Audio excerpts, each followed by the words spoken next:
YTBC, what's the deal? So I'm gonna go to Germany and I'm gonna go with another prospect. Um, Agit Kabayel, 6'3", 240 pounds, turned pro in 2011, 14-0, 11 knockouts. He's fights out of Orthodox. Now only had 5 amateurs fights, so he's pretty much learning on the job. Again, he turned pro in 2011. So he's taking, a few fights a year. He already fought this year against Lawrence Tuaasa um, in a fight that he controlled with his hand speed and he had the height.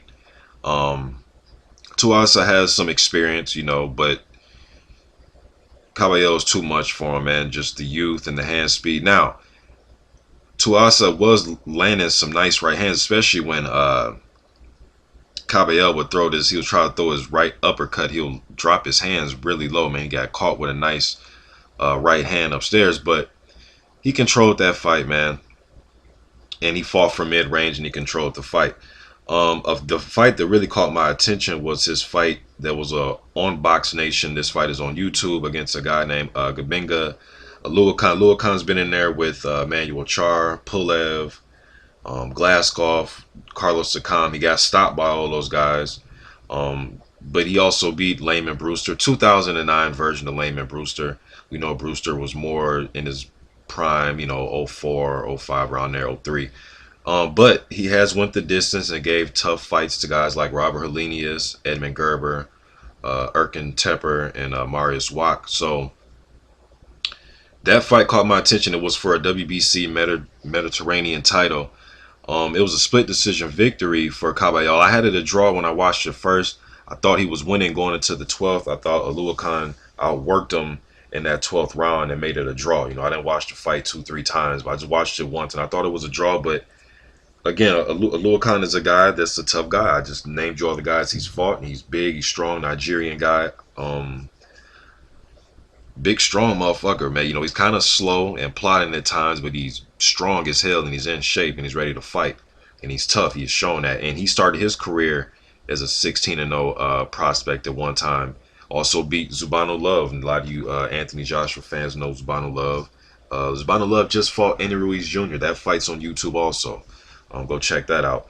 Zubano Love landed a nice cracking right hand on Ruiz Jr. in that fight. But anyways, so in that fight, I thought Caballero looked okay against Alukin. He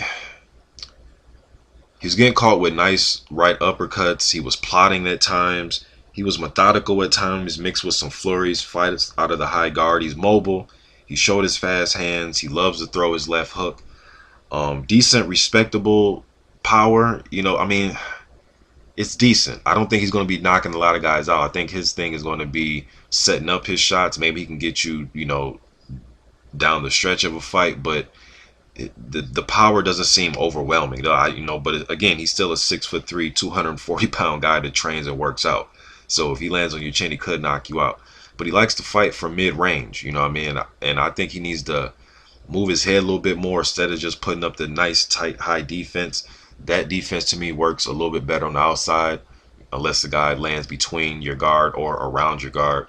But to me, it works better on the outside because at least you can parry the punch and get away, catch and shoot or something. But on the inside, having the tight, high guard, you're leaving your body wide open. You're getting hit with uppercuts and I don't know, man. I was wanting him to bend his legs a little bit more and try to get out the way of shots. So Luakan was just keeping him at bay with his jab. He was just pawing a jab and just able to land on a Luakan at will. But again, man, for a guy who's just learning on the job, though, he looks pretty damn impressive. That's one thing about a lot of today's prospects that I'm noticing when I look at guys like Dominic Brazil, even Kenzie Morrison, Tommy Morrison's son. These guys have next to no amateur experience. 10 fights or less, 5 fights or less. Some guys, no amateur experience. They just turn pro. So he's learning on the job. And he's only 23. That's the beauty of all this. He's only 23, so I don't expect him to be, getting any title shots anytime soon. But at 23 and another 2-3 years of learning, staying active, getting good work. And that's one thing about Germany right now. They have some good prospects, man, where they can get, I think these guys can get it on their fight. Tom Schwartz, another guy who I've done a video on. Michelle Wallace, another guy I've done a video on. The Lewandowski brothers, I've done videos on those guys.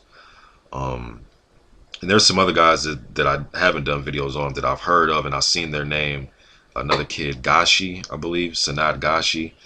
And then even, as these prospects come of age and some of the guys that have gotten their title shots and some of the older guys can give them a shot at fighting them, Alexander Dimitrenko, Francisco Pianata, some of those guys. Dimitrenko just ran away from a Luis Ortiz fight, but a lot of guys don't want to get in there with Ortiz. Tony Thompson does, though. But, yeah, man, Agit Kabayel, just putting his name out there. German kid. 20. Oh, he's only 23, 14-0 with 11 knockouts. After the Lua Khan fight, though, he went and fought a novice right after the fight. So I don't know if it was just he's trying to just get back in, get right back in the gym to get that, split decision victory taste out of his mouth, or did he really feel that he lost the fight and they wasn't sure, he was unsure of himself? I don't know, but he won that fight and he's put together 4 straight victories. He's only 23 and he's learning on the job, though, man. So I'm just getting his name out there. And who knows, 2-3 years from now, maybe he will be talked about like Erkin Tepper's talked about right now. But who knows? Let's get his name out there. YTBC. I'm out.